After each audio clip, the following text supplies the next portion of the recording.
Apa kabar nakama? Selamat datang di channel Nobar Anime. Selamat beraktivitas and enjoy this video. Sebelum masuk ke pembahasan utama, mari kita coba recap chapter sebelumnya, di mana di bab terakhir Karibu sedang berbicara dengan Augur dan Katarina Devon. Dan pada chapter kali ini kita akan disuguhkan kemarahan dari Luffy versi Gear 5 yang serius dan wujud baru sang Gorosei Saturnus. Oke, tanpa berlama-lama mari kita masuk ke ceritanya. Sebelum itu bagi yang baru menemukan channel ini mohon bantuannya agar dapat di subscribe terlebih dahulu dan jangan lupa like-nya. Berikan komentar-komentar terbaik atau opini yang kalian punya jika sudah menonton video ini di bawah. Jika sudah, mari kita lanjut and let's go. One Piece chapter 1108 berisi 15 halaman, 2 halaman berwarna dari color split dan 13 halaman normal, hitam putih seperti biasa.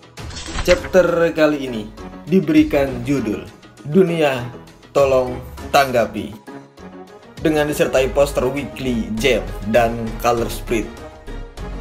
Nami, Robin, Hancock, Reiju, Uta, dan Tashigi sedang minum anggur bersama-sama, duduk di sofa Casterfield yang elegan dan ditemani oleh 3 Yorkshire Terrier. Color split kali ini mempromosikan novel One Piece Heroines berjudul Colorful, yang berisi cerita novel pendek tentang para wanita yang berada di poster.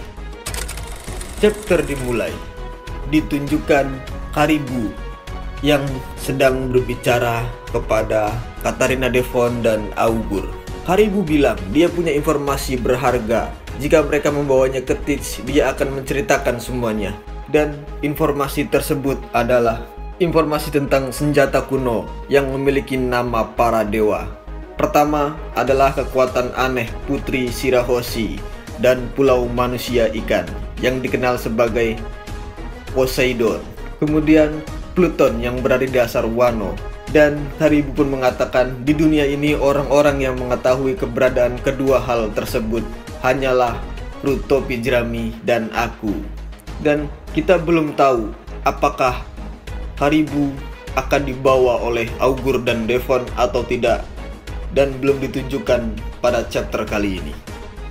Scene pun beralih ke para pasukan marinir. Kita bisa melihat nama ke-9 wakil Laksamana di Pulau Egghead, Pomsky, Tosa, Urban, Hound, dan Guillotine. Dan ditunjukkan marinir mempunyai masalah besar dengan pasifista karena perisai gelembung. Mereka dapat memblokir bola kanon yang diluncurkan oleh para pasukan marinir. Kemudian Doberman memerintahkan seluruh wakil Laksamana untuk memburu Bonnie sebagai prioritas utama. Jika mereka membunuh Bonnie terlebih dahulu, mereka akan menguasai pasifista. Dan wakil Laksamana Tosa sedang mengejar kelompok Franky, dan dia akan menyerang mereka dengan teknik bergulat yang disebut Tosagami, yang memiliki kekuatan setara dengan 10 Shigan. Namun Tosa dihancurkan oleh Dory dan Brogy. Mereka menggunakan serangan yang normal. Dengan kapaknya Tosa dihantam sampai ke tanah. Dory dan Brogy meninggalkan kelompok Franky bersama beberapa prajurit raksasa untuk dibawa kembali ke kapal mereka. Kemudian Body memberitahu kepada mereka bahwa Luffy, Sanji, dan Vegapunk masih berada di tengah pulau, sehingga Dory dan Brogy pergi ke sana untuk membantu mereka. Dory berkata, Vegapunk, dia pasti orang yang diceritakan oleh ilmuwan itu kepada kita. Dan ditunjukkan scene wakil Laksamana Bluegrass mengendari senjata binatang laut bersama Doll. Bluegrass bertanya kepada Doll, apakah dia telah melihat kekuatan raksasa? Doll pun menjawab bahwa dia bekerja di bawah komando Soul 20 tahun yang lalu. Tidak ada apapun tentang kelompok Zoro, Jinbe, Brook ataupun Usopp pada chapter kali ini. Kemudian scene beralih ke kelompok Luffy Vegapunk memberitahu Luffy dan Sanji bahwa mereka tidak perlu membawanya lagi. Vegapunk sekali berpikir untuk melarikan diri, tetapi sekarang dia berubah pikiran. Vegapunk berkata, ada sesuatu di Pulau Egghead yang harus aku lindungi. Vegapunk juga menyuruh Luffy untuk melindungi Bonnie. Vegapunk berencana untuk mengungkapkan kepada Bonnie kendali atas pasifista ketika dia lebih besar. Tapi sekarang semua orang mengetahuinya. Bonnie akan diburu. Dan Saturnus kembali menghadapi Luffy. Saturnus berubah menjadi bentuk baru. Mungkin itu 100% bentuk makhluknya. Tubuh Saturnus jauh lebih besar dan seperti laba-laba, dengan mata besar yang menakutkan. Dan sepertinya dia sekarang hanya memiliki kaki, tidak memiliki lengan. Saturnus menyerang Luffy dan Sanji dengan cambuk kaki beracun yang terlihat seperti tentakel. Luffy menghindari serangan tersebut sambil tertawa. Sanji membawa Vegapunk dan lolos dari serangan Saturnus juga. Vegapunk berteriak, "Aduh, hei, kukira aku bilang biarkan aku tetap di sini." Sanji, "Ya, diam saja." Tiba-tiba Kizaru muncul dan langsung menendang Sanji. Vegapunk pun jatuh dari pelukan Sanji dan Kizaru langsung menikam Vegapunk dengan pedang cahayanya sampai menembus tubuh dari Vegapunk. Kemudian Luffy melihat apa yang terjadi. Jadi dia menyuruh Sanji membawa Vegapunk dan lari. Lalu Luffy berubah menjadi raksasa yang sangat besar dan terlihat sangat marah.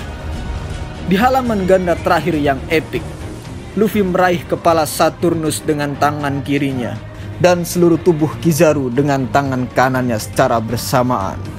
Kizaru batuk darah sementara Luffy menangkapnya. Kemudian ditunjukkan Luffy tersenyum dan berkata, "Tidak mungkin kan aku akan melepaskan kalian?" Dan ditunjukkan ekspresi Kizaru dan Saturnus. Sanji dan Vegapunk sekarang menjauh dari pertempuran. Kita bisa melihat raksasa Luffy dari kejauhan.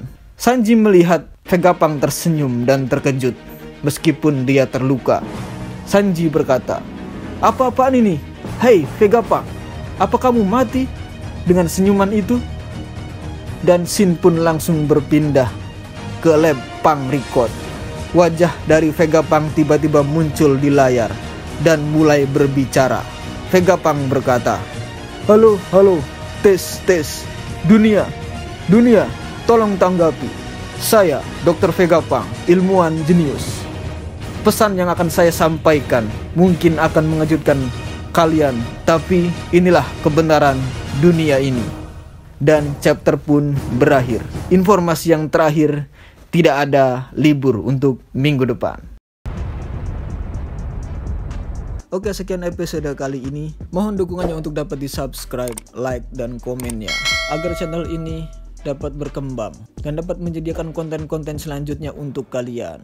Terima kasih.